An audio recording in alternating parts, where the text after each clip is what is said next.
Korang semua tahu tak pasal jenama Safi? Sekarang ni, diorang tengah lalui satu fasa yang sangat perit tau. Kalau kita patah balik ke tahun 1987, waktu tu pasaran produk penjagaan kulit dekat Malaysia ni memang dikuasai oleh jenama luar negara. Tapi, bagi majoriti orang Melayu masa tu, ada satu perkara yang diorang risau sangat. Dalam krim yang harga mahalnya bukan main ni, ada alkohol ke? Ada gelatin haiwan tak? Safi ni bijak. Diorang nampak peluang pasaran tu. Diorang tak masuk dengan naratif nak nampak muda atau nak kulit berseri, tapi diorang bawa naratif ketenangan minda dengan tagline selamat dan suci. Itulah yang buat Safi jadi perintis kepada produk halal. Strategi diorang ni nampak simple, tapi memang bijak. Diorang tak kejar nak masuk pusat beli belah mewah, tapi diorang tawan kedai runcit, farmasi tempatan dan pasar raya besar. Harga pun memang harga marhain. Hasilnya, Safi berjaya wujudkan satu tabiat turun-temurun. Mak pakai Safi, anak perempuan membesar, tengok, dan secara automatik anak tu pun pakai Safi. Antara tahun 2013 dan 2019, Safi bukan setakat duduk selesa dalam pasaran. Bayangkan masa kemuncak zaman kegemilangan diorang, syarikat induk Safi pegang lebih 48% bahagian pasaran untuk penjagaan diri halal dekat Malaysia. Safi sendiri pegang lebih daripada suku bahagian pasaran untuk pencuci muka dekat Malaysia. Memang data dah buktikan, tapi kita kena ingat, apa yang naik mesti akan turun.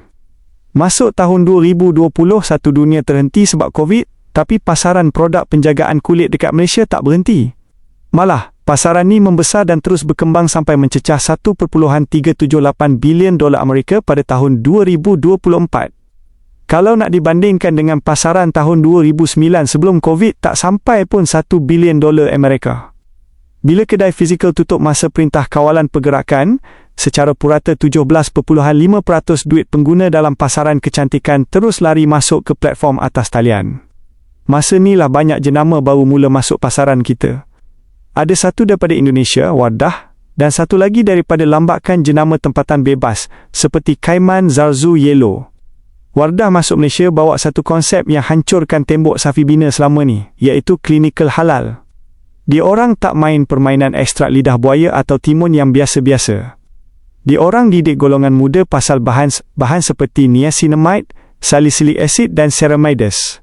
Pembungkusan diorang pun tak nampak macam produk pasar raya, produk dia nampak macam dari klinik, tapi datang dengan cop halal yang mantap. Benda yang paling mengejutkan bila kita tengok data bahagian pasaran produk penjagaan kulit sekarang adalah realiti yang sangat kejam. Kalau dulu Safi ni seorang-seorang je dah boleh pegang hampir separuh pasaran, sekarang jenama besar ni cuma dapat 35% je bahagian pasaran dalam industri. Dalam 35% ni lah duduknya Safi, L'Oreal, Olay, Ski, Nivea. Yang selebihnya, baki 60% pengguna dah lari pergi ke jenama-jenama baru yang pandai main algoritma. Kenapa jadi macam ni? Bukannya produk Safi jadi makin teruk. Sijil halal mereka tetap yang terbaik. Tapi, definisi halal dalam kepala pengguna dah bertukar. Dulu halal maksudnya selamat dipakai. Sekarang, generasi muda pula mau halal mesti datang sekali dengan hasil klinikal yang nyata dan imej yang trendy.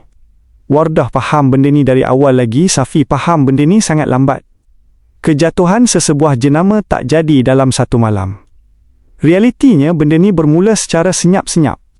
Benda ni bermula bila budak umur 20 tahun rasa segan nak tunjuk botol jenama tu dalam video bersih kat TikTok. Sebab, musuh terbesar jenama lama adalah kejayaan masa lampau.